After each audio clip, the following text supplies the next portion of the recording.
안녕하세요. 엄마표 영어 성장기입니다. 안녕하세요. 예림입니다. 벌써 말레이시아 한 달 살기 세 번째 영상입니다. 이번 영상에서는 항공권 구입부터 숙소 예약, 그리고 체험 예약 등을 소개해 보려 합니다. 저는 앞서 말씀드린 것처럼 두 번의 말레이시아 한 달 살기를 했는데요. 지출 비용이 항공권 포함해서 350만 원을 넘지 않았었습니다.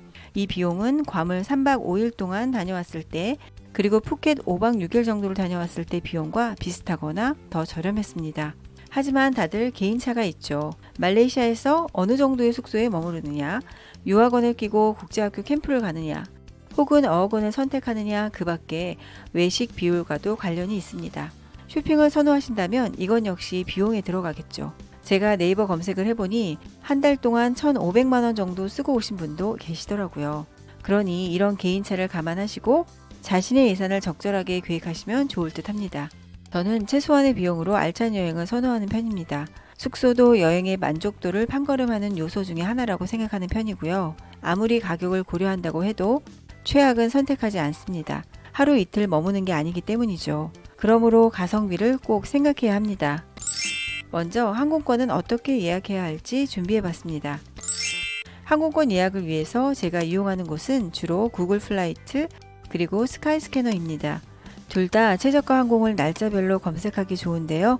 말레이시아의 수도 쿠알라룸푸르를 목적지로 검색해 봤습니다. 한국에서 말레이시아까지는 6시간 이상이 소요되는데요. 직항을 선택하시는 게 당연히 아이를 위해서 좋고요. 달력의 날짜별로 항공권의 가격 추이가 이렇게 달라집니다. 가능하면 조금 더 저렴한 날짜에 출발하시고 돌아오시는 날짜도 정하시면 좋겠죠. 만약 어학원을 염두에 두고 계신다면 어학원의 월별 시작 시기를 알아보시고 항공권은 일주일 정도 앞서서 예약하시면 적응할 수 있는 시간적 여유가 있으실 거예요. 예를 들어 1월 달에 출발 예정이시라면 보시는 것처럼 1월 11일의 항공권이 가장 저렴합니다. 이번 겨울방학 염두에 두셨다면 조금 더 서두르시는 게 좋을 듯 해요. 가격이 올라가고 있습니다. 항공권 예약을 여행과 한 달 살기 가장 최우선으로 준비하셔야 하고요. 생각보다 어렵진 않아요. 최소한 3개월 전에는 예약이 끝나야 합니다. 저가 항공의 경우는 가격이 더 저렴한 대신 여행 가방 무게에 좀 엄격한 편입니다. 너무 많이 가지고 나가는 경우 배보다 배꼽이 더 클 수 있고요. 항공권 가격에 가방 오버차지가 붙을 수 있으니 참고하시면 좋겠죠. 두 번째, 숙소 예약입니다. 가장 많이 이용하시는 것이 공유 숙박 플랫폼 에어비앤비인데요. 여기에 호텔스닷컴이나 부킹닷컴 등도 함께 보시는 것이 좋아요. 말레이시아의 경우 조식까지 제공하는 호텔이 생각보다 저렴한 곳이 많습니다. 호텔스닷컴이나 부킹닷컴에서 말레이시아 쿠알라룸푸르 호텔을 검색해 보세요. 호텔 상세 페이지 내에 그곳의 위치나 관광지와의 접근성, 편의시설 등등을 자세하게 소개하고 있습니다. 때문에 도시 주변에 대해서 인지하기가 훨씬 쉽습니다. 또 한 달 살기 하는 동안 에어비앤비와 호텔을 적절하게 섞어서 숙박하시는 것도 한 방법이에요. 예를 들어 저는 첫 번째 한 달 살기를 시작할 때 도착 후 2박 3일은 쿠알라룸푸르 중심지 KLCC 주변에 머물렀어요. 당시 1박에 두 사람의 조식이 포함돼서 8만 원을 넘지 않는 선이었는데요. 이 호텔에 머무르면서 아이와 함께 도보로 닿을 수 있는 관광지들을 모두 다 돌아다녔었고요. 4일째부터는 에어비앤비 숙소로 이동해서 나머지 시간들을 보냈었죠. 또 에어비앤비 숙소에 장기간 머무르면서 가까운 도시로 여행을 할 수도 있는데요. 1박 2일이나 2박 3일 정도는 호텔을 선택하실 수도 있겠죠. 그래서 에어비앤비와 호텔 예약 사이트를 함께 참고하시면 좋습니다. 자, 그럼 이제 에어비앤비로 한 달 살기 할 숙소를 찾는 방법을 소개해 드릴게요. 먼저 원하시는 날짜를 넣으시고 숙박 인원을 넣고 검색을 시작하시는데요. 구글 지도를 항상 열어두시는 게 좋아요. 어학원이나 국제학교 캠프를 고려하셨다면 그 주변 지역을 중심으로 검색을 하시면 되고, 체험과 여행의 목적을 두셨다면 선택하실 수 있는 지역은 다양합니다. 보통 체험과 여행을 목적으로 하신다면 KLCC 주변을 선택하시고, 쇼핑이나 거리 문화 등등을 고려하신다면 부킷 빈탕 쪽을 선택하시기도 해요. 쿠알라룸푸르 한인촌이라면 몽키아라라는 동네가 있는데요. 외국 음식이 맞지 않고 초행길의 두려움을 느끼신다면 몽키아라 쪽 숙소를 잡으시기도 합니다. 한국 음식점들이 많고 한국 사람들이 많아서 편안함을 느끼실 수 있어요. 다만 가격이 저렴하지는 않습니다. 이렇게 어느 쪽으로 갈 것인지 정해지면 그때부터 선택이 좀 수월해지죠. 저는 첫 번째 숙소는 부키빈탕의 더 로버슨이라는 곳이었고요. 두 번째 한 달 살기 숙소는 중심지 KLCC와 가까운 더 페이스 스위츠라는 곳이었어요.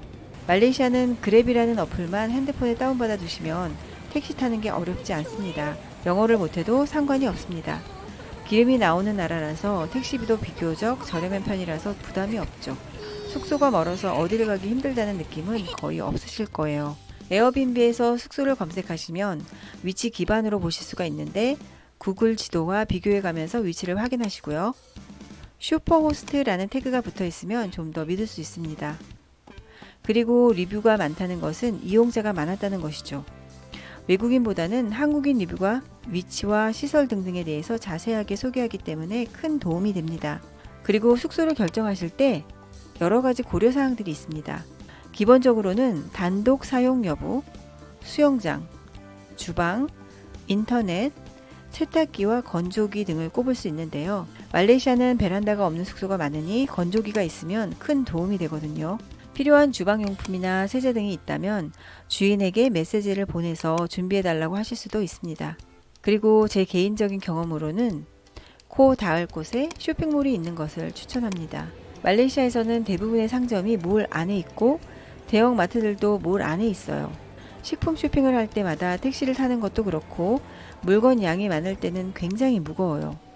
특히 말레이시아는 물이 탁한 편이고 조리를 할 때에도 물을 사서 이용을 해야 하는데 몰이 멀다면 한 달 살기 하는 내내 고생을 하게 됩니다. 제가 두 번째 말레이시아 한 달 살기를 했었을 때는 조호바루 단가베이에 살았었는데요. 그때 그 숙소에는 벨르타임이라는 몰이 아파트 주거지 밑에 1층에 있었기 때문에 걸어서 5분이면 식품 쇼핑이 가능했어요. 아이가 어리다면 아이 입맛에 맞는 음식을 매일 찾아다니는 것도 더더욱 어려운 일입니다. 택시를 타거나 렌트를 해서 식품 쇼핑을 해야 한다면 그에 대한 비용도 또 추가되겠죠. 쿠알라룸푸르에서도 관광 명소들이 밀집해 있는 중심지는 당연히 숙소 가격이 그렇지 않은 지역에 비해서 비쌀 수밖에 없어요. 본인이 예상을 고려해서 조금 벗어나더라도 편의시설이 있는 곳을 선택하시는 것이 좋습니다. 보통 에어비앤비 숙소 상세 페이지를 보게 되면 호스트가 주변의 편의시설을 서술하거나 사진을 제공하고 있는 경우가 많아요. 꼼꼼히 보시면서 그런 숙소를 염두에 두셔야 합니다. 그리고 구글 지도 보시면서 쇼핑몰 체크하시고 그 주변의 숙소를 찾으시는 것도 방법입니다. 구글 지도에서 해당 숙소의 리뷰도 꼭 확인을 해보세요. 그리고 우리나라 블로그 말레이시아 한 달 살기 후기들도 큰 도움이 되니까 꼭 읽어보시고요. 에어비앤비는 한 달 장기 숙소로 예약을 하면 할인이 된다는 점도 기억하셔야 합니다. 한 달 동안 같은 숙소에 머무르기보다는 저처럼 관광지가 몰려있는 곳은 저렴한 호텔을 2박 3일 이용하시고 그 기간 동안 돌아보시고 그 다음에 에어비앤비로 옮기셔서 10박 이상 지내시면서 천천히 말레이시아의 문화를 접해보시는 것도 좋고요. 쿠알라룸푸르에서 다시 조호바루로 옮기셔서 다른 도시에서 살아보시는 것도 괜찮습니다. 초등학교 저학년까지는 조호바루 쪽을 추천하시는 분들이 많았고 고학년 이상이 되면 쿠알라룸푸르를 추천하시는 분들이 많았어요. 쿠알라룸푸르가 다양한 체험이 많기 때문이기도 하겠죠. 참고하시면 좋을 듯 합니다. 각각의 도시마다 장단점이 있어요. 조호바루는 싱가포르과 인접해 있어서 숙박은 저렴하게 조호바루에서 하시고 당일치기 여행으로 싱가포르 국경을 넘으시기도 합니다. 이런저런 상황들을 맞닥뜨리다 보면 한 달 살기 별거 아니네 하는 생각이 드실 거예요. 세 번째, 이번에는 체험 예약은 어디서 해야 하나에 관한 것인데요. 대표적인 체험 상품들은 한국인이 운영하는 마이 리얼 트립 같은 국내 업체가 있고 전 세계인들이 예약하는 업체도 있는데 이건 선택 사항입니다. 제가 주로 이용하는 곳은 두 곳입니다. 하나는 클룩이라는 사이트이고요. 클룩은 전 세계인이 예약을 하는 곳이라 한국인보다는 다른 나라 사람들과 함께 체험을 하실 수 있는 확률이 더 높아요. 저는 반딧불 투어나 키자니아 입장권 등은 모두 클룩을 이용해서 예약을 했었습니다. 그리고 이거는 제가 발견한 중요한 팁인데요. 클룩은 언어에 따라서 체험의 종류가 좀 더 상세하게 달라집니다. 언어를 말레이시아로 바꿔보세요. 기존 한국 클룩에서 보이지 않았던 지역의 크래프트 등의 소소한 아이들 체험들이 더 많이 보이게 되죠. 이런 곳들을 잘 보시고 예약하시면 좋고요. 가입하실 때 입력한 핸드폰과 메일로 바코드와 예약 서류 등이 도착합니다. 그걸 제시하시면 특별한 영어 대화 없이 아주 편리하게 이용하실 수 있는 거예요. 또 에어비앤비 사이트를 이용합니다. 이때는 숙박이 아니라 체험을 검색해 보세요. 길거리 음식 투어 같은 현지인들의 삶 속으로 들어가 보실 수 있는 다양한 체험들이 보이실 거예요. 모두 현지에서 영어로 설명이 되기 때문에 영어 노출은 당연히 되고요. 현지인만이 알 수 있는 말레이시아 전통들을 더 쉽게 접근해 보실 수도 있고 문화를 배우니 더 재미있습니다. 어렵지 않죠? 영어를 모르겠다고 생각하시면 저처럼 크롬에서 보세요. 마우스 오른쪽 눌러서 한글로 웹페이지 전체 번역하시면 됩니다. 굉장히 쉬워요. 각종 입장권이나 체험을 미리 한국에서 예약해서 가실 수도 있고 현지에서 시간 봐가시면서 2, 3일 전에 예약하셔도 가능합니다. 키자니아 같은 경우는 한 번 방문은 좀 아쉽거든요. 저는 총 4번을 방문했는데 한국에서가 아니라 현지에서 시간과 날짜 조절하면서 예약을 했었어요. 또 현지에서 티켓 구매하는 것보다 조금 더 편리하고 저렴하실 수 있어요. 말레이시아는 자국민과 외국인에게 차별적인 요금을 적용합니다. 티켓 가격이 외국인으로서 구입을 하면 더 비싸거든요. 예전에 버드파크를 갔었을 때 클룩에서 버드파크 입장권을 구입했는데 픽업 서비스가 포함되어 있었어요. 그런데 현지에서 티켓 가격만을 확인했더니 클룩 측이 오히려 더 저렴했었습니다. 이런 부분 참고하시면 좋을 것 같고요. 이런 팁 정도만 실천해 보셔도 다음 여행지에서 자유여행이 결코 어렵지 않게 됩니다. 자, 이제 마지막으로 조금 더 안전하고 즐겁게 한 달 살기 하실 수 있는 팁을 드릴게요. 첫 번째는 공항에 도착해서는 여유가 없습니다.